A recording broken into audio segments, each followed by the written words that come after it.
Hello everyone, welcome to Jenit education. My name is Pratiksha Tamrakar और हम कर रहे थे क्लास 10 साइंस का chapter number 2 acids base and salt. तो हमने लास्ट लेक्चर में हमारे सॉल्ट्स जो हैं वो कंप्लीट कर लिया था। ठीक है, तो आज अब इस लेक्चर में हम देखते हैं हमारा last topic water of crystallization. Okay, तो वाटर ऑफ क्रिस्टलाइजेशन हम देखते हैं कि वाटर ऑफ क्रिस्टलाइजेशन होता क्या है। ठीक, तो what is water of crystallization? आपने देखा होगा कि जब मैंने वहां पर कैल्शियम सल्फेट के बारे में बताया था, मींस जिप्सम, और हमने प्लास्टर ऑफ पेरिस के बारे में देखा था, तो वहां पर मैंने 0.2 H2O लिखा था, और वैसे ही मैंने जब प्लास्टर ऑफ पेरिस बोला था तो 0.5 H2O लिखा था। सिमिलरली जब मैंने वहां आपको बताया था सोडियम कार्बोनेट के वॉशिंग सोडा, तो वहां पर मैंने बोला था 0.10 H2O, Na2CO3 0.10 H2O। तो ये जो पॉइंट H2O होते हैं वो क्या होते हैं? उन लोग होते हैं, वो नहीं बोला जाता है वाटर ऑफ क्रिस्टलाइजेशन। तो जो ऐसे क्रिस्टल्स होते हैं हमारे पास, कुछ ऐसे केमिकल सब्सटेंस होते हैं जिनके क्रिस्टल जो होते हैं वो हमें ड्राई दिखते हैं, बट जैसे आप देखेंगे उन्हें तो बिल्कुल ड्राई लगेगा, बट वो वाटर ऑफ मॉलिक्यूल्स को, कुछ अमाउंट में जो वाटर ऑफ मॉलिक्यूल्स है उनको कंटेन किए हुए होते हैं। ठीक है, और यही जो वाटर मॉलिक्यूल जो उनके फॉर्मूला यूनिट के साथ प्रेजेंट होता है, इसको ही हम बोलते हैं वाटर ऑफ क्रिस्टलाइजेशन। तो डेफिनेशन देखते हैं। Crystals of some compounds seem to be dry or anhydrous but actually contain some water molecules attached to them. This water molecule is called water of crystallization and such salt are called hydrated salts. तो water of molecules जो उस formula उस compound के साथ contain रहते हैं उनको हम क्या बोलते हैं? Water of crystallisation. और water of crystallisation is the fixed number of water molecules present in the formula unit of mass. और वाटर ऑफ क्रिस्टलाइजेशन क्या होता है? Fixed number of water molecules होता है जो कि उस सब्सटेंस के फॉर्मूला के यूनिट के साथ प्रेजेंट होता है। ठीक, तो यहाँ पर आपको दो टाइप के डायग्राम दिख रहे होंगे। ये जो ब्लू कलर का दिख रहा है ये आपका है कैल्शियम, ये आपका क्या? Copper sulphate. तो copper sulphate, hydrated copper sulphate. Okay, ये क्या है यहाँ पर? हाइड्रेटेड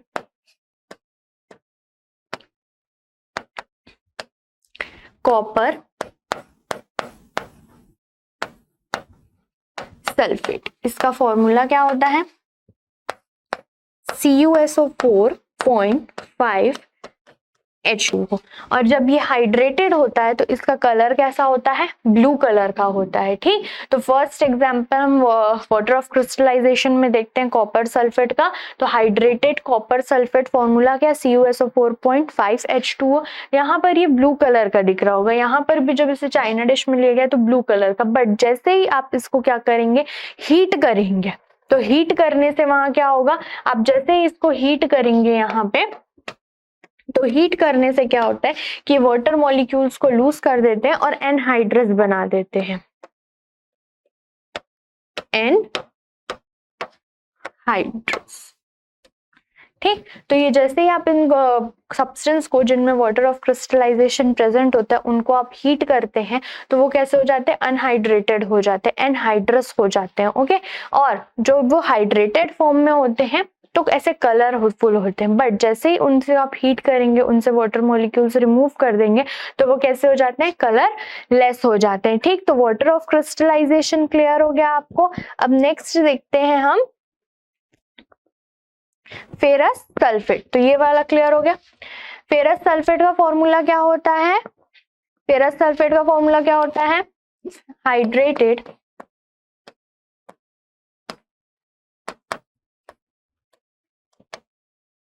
फेरस, ये कॉपर सल्फेट है, हाँ, ये CuSO4.5 H2। जब आपने इसको हीट किया, ओके, जब आपने क्या किया? इसे हीट किया तो ये किस में कन्वर्ट हो गया? कॉपर सल्फेट में, means anhydrous, anhydrous copper sulphate में ये कन्वर्ट हो गया। ओके, उसके बाद देखते हैं हम नेक्स्ट हाइड्रेटेड फेरस सल्फेट। तो हाइड्रेटेड फेरस सल्फेट का फॉर्मूला क्या होता है? FeSO4.7 H2O। और जब आप इसको फिर हीट करेंगे तो यहाँ पर से भी वाटर मॉलिक्यूल जो है वो रिमूव हो जाएंगे और आपके पास सिर्फ इसका एनहाइड्रस फॉर्म ही क्या बचेगा, सिर्फ वही बचेगा, सिर्फ इसका एनहाइड्रस जो मॉलिक्यूल है वही बचेगा और वो क्या होगा, कलर लेस होगा।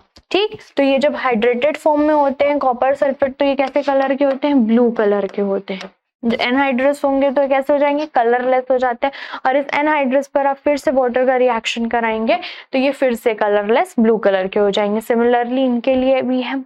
Okay, water of crystallization clear हो गया। Water of crystallisation is a fixed number of molecules attached with formula unit of a compound. ठीक, तो इसके हमने बहुत सारे एग्जांपल्स देख लिए थे। हमने क्या क्या देखा, कैल्शियम सल्फेट देखा, कैल्शियम सल्फेट, जिप्सम देखा, फिर सोडियम कार्बोनेट देखा, Na2CO3.10H2, जिसको आप क्या बोलते हैं, जिसको हम बोलते हैं वॉशिंग सोडा भी बोला जाता है। ठीक, क्लियर वाटर ऑफ क्रिस्टलाइजेशन, ये टॉपिक क्लियर हो गया आपको। चलिए नेक्स्ट हम देखते हैं। अब हम यहाँ पर जो हमारा चैप्टर है, ये चैप्टर के हमने सारे टॉपिक्स कवर कर लिए और ये चैप्टर हमारा जो है वो पूरा कंप्लीट हो चुका है। तो अब हम इस पर कुछ क्वेश्चंस देख लेते हैं इंपॉर्टेंट। मैंने पहले भी बहुत से क्वेश्चंस कराए हैं, उन पे टॉपिक जैसे ही खत्म होता था, तो आज भी हम कुछ क्वेश्चंस करने वाले हैं। ठीक, तो देखते हैं।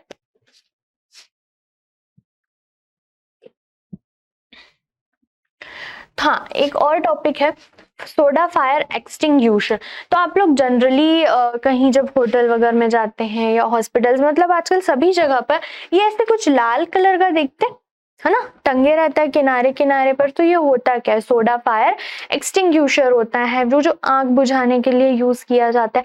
तो अब ये बना कैसे होता है, इसमें क्या क्या सब्सटेंस मौजूद होते हैं, ये हम स्टडी करते हैं। और इसे हम लेबोरेटरी में भी बना सकते हैं, बहुत स्मॉल। तो कैसे क्या होता है यहाँ पे, सोडा फायर एक्सटिंग्यूशर में मेनली वहां पर sodium carbonate, sodium hydrogen carbonate का सॉल्यूशन प्रेजेंट होता है। ठीक है, sodium hydrogen carbonate means baking soda का solution and sulphuric acid are used in soda fire extinguisher. तो वहां पर क्या क्या प्रेजेंट होता है इसके अंदर, एक तो सोडियम कार्बोनेट का सॉल्यूशन प्रेजेंट होता है and next is sulphuric acid present होता है। ठीक, it is the most effective fire extinguisher for home usage. अब ये बना कैसे होता है, अगर आप इसको लेबोरेटरी में बनाना चाह रहे हो तो वॉश बॉटल प्रेजेंट होती है लेबोरेटरी में। तो उस वॉश बॉटल को ले लीजिए। वॉश बॉटल का जो कैप होता है, वो सबसे पहले तो उस वॉश बॉटल में क्या कीजिए, आप सोडियम हाइड्रोजन कार्बोनेट का एक सॉल्यूशन फिल कर दीजिए। उसका solution means water mix, sodium hydrogen carbonate का सॉल्यूशन फिल कर दिया। और एक इग्निशियन ट्यूब आती है, बहुत पतली सी ट्यूब होती है, बहुत ही पतली सी होती है, ये एकदम बहुत पतली सी इग्निशियन ट्यूब होती है। इस इग्निशियन ट्यूब में आप क्या भरिए, डाइल्यूट सल्फ्यूरिक एसिड भरिए। अब इस डाइल्यूट सल्फ्यूरिक एसिड को आप थ्रेड के थ्रू अलग से बांध दीजिए, जैसे कि यहाँ पर डायग्राम में दिख रहा है। ये यहाँ पर नीचे पे आपका क्या है, सोडियम हाइड्रोजन कार्बोनेट प्रेजेंट है। ये जो स्मॉल बहुत छोटी सी आपको टेस्ट ट्यूब टाइप की दिख रही है, वो होती है जनरली इग्निशियन, ये होती है इग्निशियन ट्यूब, बहुत छोटी सी होती है। इस पे आपको क्या करना है, इस पे आपको फिल करना है डाइल्यूट सल्फ्यूरिक एसिड और उसको ऐसे थ्रेड के थ्रू आपको बांध देना। आपको उससे टच नहीं कराना, इसको अलग रखना है। उसके बाद यहाँ पर ये इग्निशियन ट्यूब हो गया और यहाँ पर से फिर आप क्या करेंगे, इसको ऐसे टिल करेंगे थोड़ा सा। ये बॉटल है, इस बॉटल को आप कैसे करेंगे, सपोज ये देखिए, ये जैसे मेरा बॉटल, तो इस बॉटल को आप क्या करें, ये अभी ऐसे खड़ा है, इस बॉटल को आप ऐसे टिल करेंगे। ओके, टिल करने से क्या होगा, आप वहां पर टिल करेंगे तो जो सोडियम हाइड्रोजन कार्बोनेट का जो सॉल्यूशन है और ये सल्फ्यूरिक एसिड है, तो सोडियम हाइड्रोजन कार्बोनेट और सल्फ्यूरिक एसिड ये दोनों कंबाइन होकर कार्बन डाइऑक्साइड गैस और वाटर प्रोड्यूस करते हैं। और यही कार्बन डाइऑक्साइड गैस और वाटर का यूज हम किस में करते हैं, आग बुझाने के लिए, फायर एक्सटिंग्यूशर के फॉर्म में। क्योंकि कार्बन डाइऑक्साइड जो होता है वो कंबस्टाइल नेचर का नहीं होता, वो फायर को फायर एक्सटिंग्यूशर की तरह यूज किया जाता है। ठीक, तो यहाँ पर रिएक्शन क्या होती है वो देख लेते हैं हम। ये स्ट्रक्चर समझ आ गया आपको, ये इसका वर्किंग मेथड। तो जब सोडियम कार्बोनेट और sulphuric acid means 2NaHCO3 sodium hydrogen carbonate और sulphuric acid H2SO4 reacts, sodium sulfate is formed with water and carbon dioxide gas. तो carbon dioxide is non-combustible gas that goes not support combustion. तो ये combustion को support नहीं करता. It is heavier than air and hence cuts off the oxygen supply to the air, putting out of the flame. Okay, तो इस तरह ये जो फायर एक्सटिंग्यूशर होता है वो वर्क करता है. ऐसा ही सिमिलरली वर्क जो होता है वो जो रेड कलर का आपने ये देखा था, जो फायर एक्सटिंग्विशर जगह जगह पर लगा हुआ होता है, उसमें भी इसी तरह से वर्किंग प्रोसेस होता है. जैसे ही आप ये नॉब को दबाते हैं तो वहां पर क्या होता है, जो उसमें उसके अंदर फिल होता है सोडियम हाइड्रोजन कार्बोनेट का सॉल्यूशन और सल्फ्यूरिक एसिड, वो दोनों रिएक्ट करते हैं. रिएक्ट करके वाटर और कार्बन डाइऑक्साइड गैस प्रोड्यूस करते हैं. मेन यहाँ कार्बन डाइऑक्साइड यूज होता है क्योंकि कार्बन डाइऑक्साइड जो होता है वो नॉन कम्बस्टाइल होता है. नॉन कम्बस्टाइल होने की वजह से वो ऑक्सीजन सप्लाई को रोक देता है क्योंकि ये एयर से भी हैवी होता है. और फिर वहां पर क्या हो जाता है, वो जो आग होता है उस फायर को एक्सटिंग्विश कर देता है. ठीक, तो ये फायर एक्सटिंग्विशर क्लियर हो गया आपको कि हम बहुत जगह देखते हैं ना ये टंगे रहता है. तो ये है क्या, इसमें होते क्या क्या चीजें, कौन कौन सब्सटेंस मिलते हैं जिससे ये फायर को एक्सटिंग्विश करता है. क्लियर, ये टॉपिक क्लियर हो गया. ये आपके एनसीईआरटी बुक के बहुत लास्ट में दिया, बट आपको पता होना चाहिए कि ये जो फायर एक्सटिंग्विशर होता है, सोडा फायर एक्सटिंग्विशर, ये है क्या. नेक्स्ट क्वेश्चन है यहाँ पर देखिए, fresh milk has a pH of 6. How do you think the pH will change as it turns into curd. तो अगर आपको जो मिल्क है वो कर्ड में चेंज हो रहा है. ओके, आप जो पीएच है मिल्क का वो कितना दिया हुआ है, 6. ओके, पीएच कितना दिया हुआ है, 6. How do you think the pH will change as it turns into curd. तो कर्ड क्या होता है, मैंने आपको स्टार्टिंग में बताया था. कर्ड में क्या कंटेन होता है, एसिड प्रेजेंट होता है. विच एसिड, लैक्टिक एसिड प्रेजेंट होता है. तो जब वो एसिडिक नेचर का हो जाएगा, पीएच अभी क्या 6, मतलब ये बहुत ही वीक एसिड, और अगर अब वो और कर्ड में चेंज हो जाएगा, लैक्टिक एसिड बन जाएगा, तो वो और किस नेचर का हो जाएगा, वहां पर और ज्यादा एसिड प्रोड्यूस होगा. तो वो जो मिल्क होगा कर्ड में चेंज होने पर वो एसिडिक नेचर का हो जाएगा, और acidic nature means pH less than 7. तो अभी 6 है तो 6 से और भी कम हो जाएगा. तो pH will decrease from 6 during curd formation. Lactic acid is produced which makes it acidic. When milk changes into curd, its pH changes and become less than 6. तो जब pH चेंज, तो मिल्क जब कर्ड में change होगा तो वहां पर क्या होगा, उसके pH की वैल्यू जो है वो और डिक्रीज हो जाएगी. ठीक, क्लियर.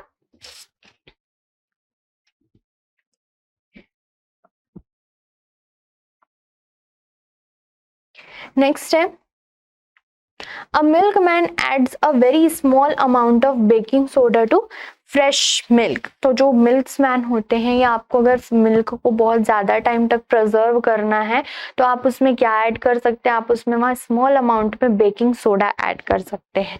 तो why does he shift the pH of the fresh milk from 6 to slightly alkaline. फिर नेक्स्ट क्वेश्चन है, what do you expect to observe when milk comes to boil. And third, why does this milk take a longer time to set as a curd. तो सबसे पहले तो हम ये समझ लेते हैं कि उस मिल्क मैन ने उस मिल्क में सोडियम बाइकार्बोनेट मींस जो बेकिंग सोडा है वो क्यों ऐड किया. कि जब आप देखते होंगे कि समर डेज में जनरली जब जो मिल्क होते हैं वो बहुत जल्दी खराब हो जाते हैं, सोर हो जाते हैं, ठीक, जिसका अब हम यूज नहीं कर पाते. वो क्यों हो जाते हैं, क्योंकि समर डेज में वहां पर मिल्क जो होता है वो डिकम्पोज होने लगता है. डिकम्पोज होके वो क्या करता है, लैक्टिक एसिड प्रोड्यूस करता है. लैक्टिक एसिड प्रोड्यूस कर रहे हैं तो वो जो एसिड होता है वो मिल्क को क्या करने लगता है, सोर बनाने लगता है, खराब करने लगता है. जब आप सोडियम कार्बोनेट यहाँ पर ऐड कर दे, सोडियम हाइड्रोजन कार्बोनेट ऐड कर देते हैं तो ये किस नेचर का होता है, बेसिक नेचर का होता है. और बेसिक नेचर के होने की वजह से ये एसिड, लैक्टिक एसिड और सोडियम हाइड्रोजन कार्बोनेट, ये दोनों रिएक्ट कर लेंगे और क्या बनाएंगे, सॉल्ट और वाटर, जिसकी वजह से आपका मिल्क जो होगा वो सोर नहीं होगा. और ये जो सोडियम हाइड्रोजन कार्बोनेट है उसको लैक्टिक एसिड को क्या कर देगा, न्यूट्रलीफाई कर देगा. ठीक है, तो जो सॉल्ट और वाटर बनेगा जिससे हमारा जो मिल्क है वो सोर नहीं हो पाएगा और वो प्रिजर्व रहेगा. तो इस वजह से उस मिल्कमैन ने ऐड किया था क्या, sodium hydrogen carbonate baking soda. तो यहाँ फर्स्ट क्वेश्चन था, why does he shift the pH of fresh milk from 6 to slightly alkaline. तो इसका आंसर आपको मिल गया. क्यों उसने 6 से स्लाइटली अल्कलाइन किया, क्योंकि जब उसका पीएच 6 था तो वहां पर वो डिकम्पोज होकर क्या कर सकता था, डिकम्पोज होकर वहां पर वो लैक्टिक एसिड फॉर्म करता है. लैक्टिक एसिड से मिल्क सोर हो जाता है, खराब हो जाता है. लेकिन उसने अगर बेकिंग सोडा डाल दिया जो बेसिक नेचर का होता है, जिससे उसका पीएच स्लाइटली अल्कलाइन हो जाएगा। तो वहां पर क्या होगा, वो दोनों एक दूसरे से रिएक्ट कर लेंगे, रिएक्ट करके सॉल्ट बना लेंगे। ठीक, तो इस वजह से alkaline medium does not allow milk to turn sour easily. ये clear. Second, what do you expect to observe when milk comes to boil. तो अब जब आपने उसमें sodium hydrogen carbonate means baking soda add कर दिया है, तो वो जब बॉईल होगा तो आप क्या ऑब्जर्व करेंगे, आप ऑब्जर्व करेंगे वहां पे बहुत ज्यादा ब्रिस्क इफर्वेसेंस आएंगे, मतलब जो बहुत ज्यादा बुदबुदाहट के साथ वो दूध ऊपर होते जाएगा। क्यों? क्योंकि जब हमने sodium hydrogen carbonate baking soda पढ़ा था, तो वहां पर हमने पढ़ा था कि when sodium hydrogen carbonate is heated it form carbon dioxide, तो वहां पर कार्बन डाइऑक्साइड गैस निकलती थी बहुत ज्यादा, तो इस वजह से वो बहुत ज्यादा ब्रिस्क इफर्वेसेंस से वो उफनने लगेगा। तो when milk is about to boil there must be more effervescence due to the presence of baking soda, तो वहां पर बहुत ज्यादा ब्रिस्क इफर्वेसेंस आएंगे। थर्ड है, why does this milk take a longer time to set as a curd. क्यों longer time ले रहे हैं? क्योंकि वहां पर जो डिकम्पोज होकर लैक्टिक एसिड बनता है, वो लैक्टिक एसिड तुरंत ही जो उसमें प्रेजेंट बेकिंग सोडा उससे रिएक्ट करके क्या हो जा रहा है, रिएक्ट करके वो सॉल्ट बना ले रहा है। तो जब लैक्टिक एसिड वहां बन ही नहीं रहा तो सोर हो ही नहीं रहा, सोर नहीं हो रहा मीन्स वहां वो कर्ड में कन्वर्ट नहीं हो रहा। When milk is set to curd, the presence of alkali does not allow it to become acidic easily, hence this milk take a long time. Okay, ये क्वेश्चन क्लियर हो गया आपको। अब नेक्स्ट क्वेश्चन देखते हैं हम।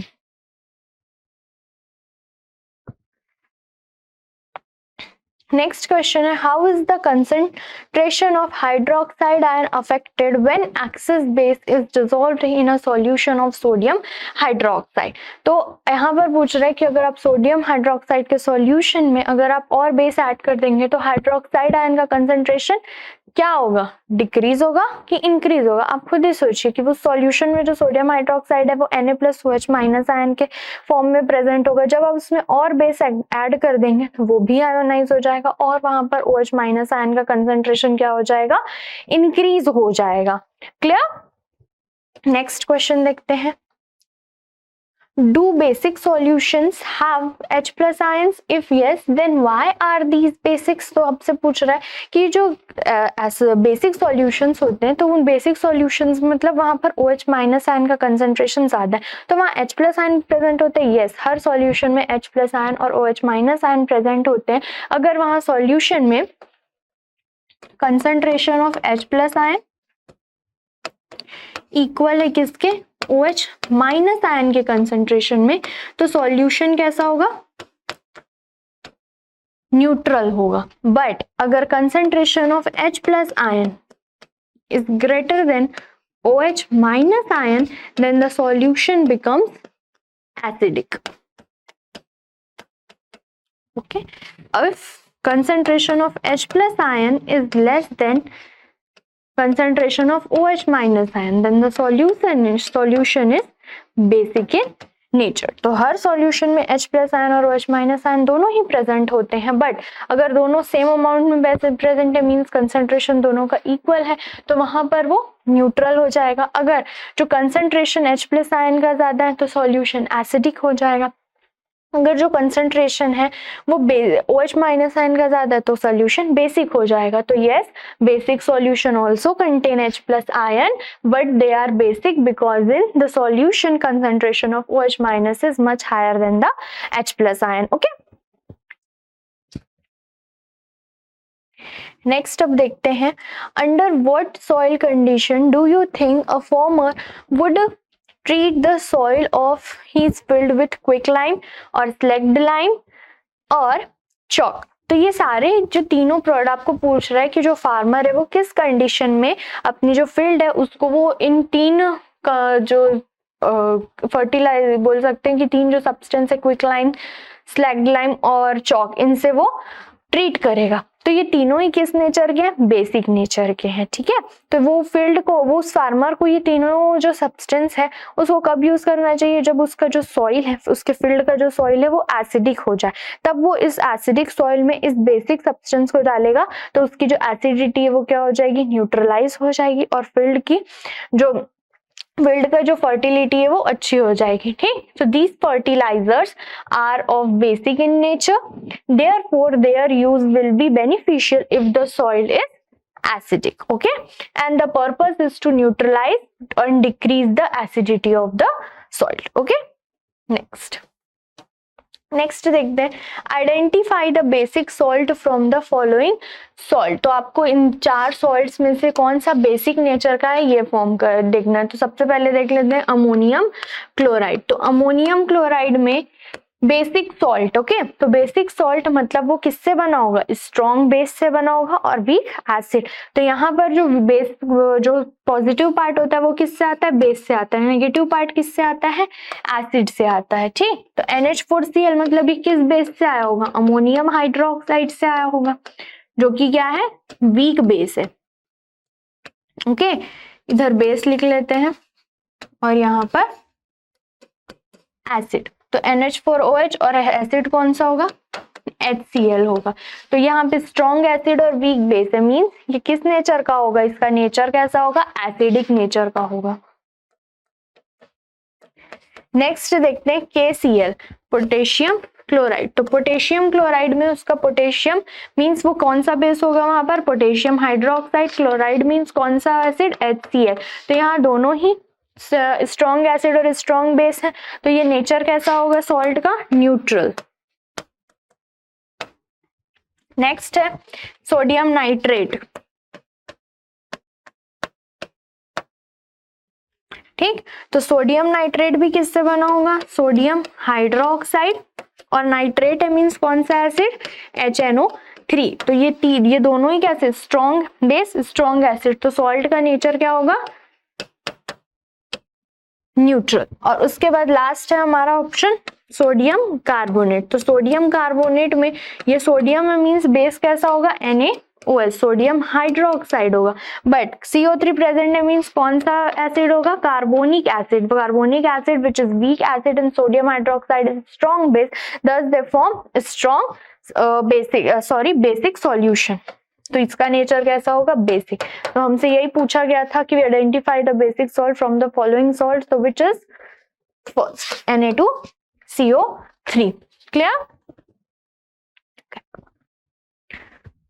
तो आई होप आपको आज का लेक्चर बहुत अच्छा लगा होगा और आपको सारे टॉपिक्स क्लियर हो गए होंगे। तो अब मिलते हैं हम नेक्स्ट लेक्चर में एक नए चैप्टर के साथ। तो बने रहिएगा हमारे साथ, और अगर आपको कहीं पे भी कुछ भी डाउट आता है तो आप कमेंट सेक्शन में पूछ सकते हैं हमें। तो मिलते हैं नेक्स्ट वीडियो लेक्चर में। Thank you.